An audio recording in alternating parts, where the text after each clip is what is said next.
Hello students, आज हम बात करने जा रहे हैं अपने next C programming language program के बारे में, जिसमें कि हम प्रिंट कराएंगे फिबोनाची सीरीज़ को। सो स्टूडेंट्स, आइए सबसे पहले यह जानते हैं हम कि फिबोनाची सीरीज़ होता क्या है।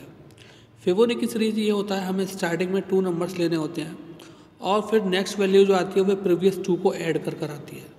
ठीक है, नेक्स्ट वैल्यू जो आएगी वह प्रीवियस की 2 वैल्यूज़ को ऐड करके आती है और इसी तरीके से हमारी जो सीरीज़ बनकर तैयार होती है उसको हम फिबोनाची सीरीज़ बोलते हैं। ठीक है स्टूडेंट्स, तो आइए डिस्कस करते हैं अब फिबोनाची सीरीज़ के लॉजिक के बारे में। तो सबसे पहले अगर हम बात करें सी प्रोग्रामिंग लैंग्वेज में, तो हम यहाँ पर हेडर फाइल्स को लिखते हैं, जैसे कि हमने दे रखा है हैज़ इंक्लूड stdioh और हैज़ इंक्लूड conium.h।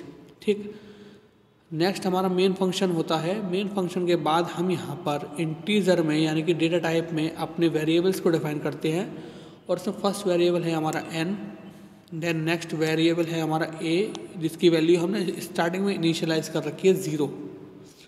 फिर उसके बाद नेक्स्ट वेरिएबल हमने रखा b, जिसकी वैल्यू है 1, नेक्स्ट वेरिएबल है c और नेक्स्ट वेरिएबल है i।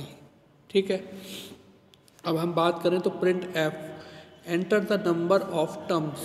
ठीक है, हम यहाँ पर उन टर्म्स को एंटर कराएंगे, ठीक है, नंबर्स के लिए। देन हम बात करें तो उसके लिए हम यूज़र से जब इनपुट लेंगे टर्म्स के लिए, तो हमारा क्या होगा, स्मॉल n वेरिएबल हमने जो लिया है वो नंबर ऑफ टर्म्स के लिए लिया है।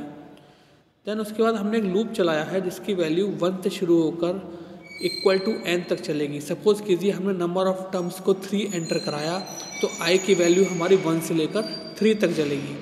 ठीक है, अब नेक्स्ट हमारा दे रखा है %a, यानी कि a को प्रिंट कराना है। अब a की इनिशियल वैल्यू क्या है हमारे पास, 0। ठीक, अब हम नेक्स्ट स्टेप पर आए, c is equals to a plus b।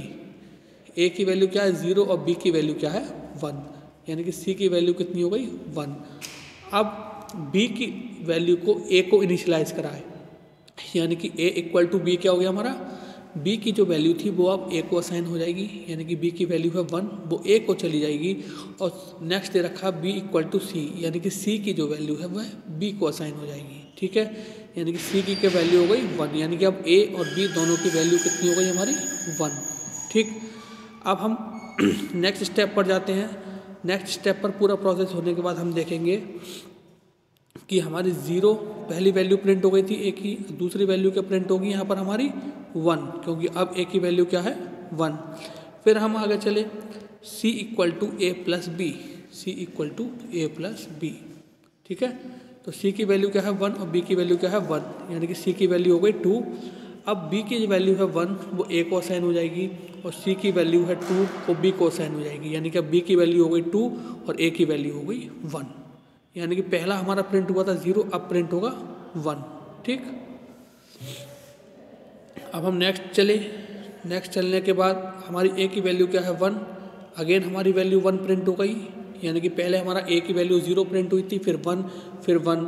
ठीक है, अब हम आगे चले, आगे चल के हमने देखा c is equals to a plus B, यानी कि 1 प्लस 2 इज इक्वल्स टू 3, यानी कि c की वैल्यू हो गई 3 और b की वैल्यू थी 2, अब वो a की वैल्यू हो गई। ठीक है, तो इस तरीके से हमारी सीरीज़ क्या आ जाएगी, 0, 1, 1, 2। ठीक है, इस तरीके से हमारी सीरीज़ जो है वह आगे कंटिन्यू होती चली जाएगी। सो स्टूडेंट्स, एक एक स्टेप को जो ड्राई रन करके दिखाया है वह आप लॉजिक अपनी नोटबुक में लिखिए और वैल्यू को इनिशियलाइज कीजिए, तो आपको और अच्छे से समझ में आएगा, जैसा कि मैंने समझाया है आपको। सो आई होप आज का लेक्चर आपको अच्छी तरीके से समझ में आया होगा। सो आज के लिए थैंक यू वेरी मच। मिलते हैं अपने नेक्स्ट लेक्चर में नेक्स्ट प्रोग्राम के साथ। Okay, good bye.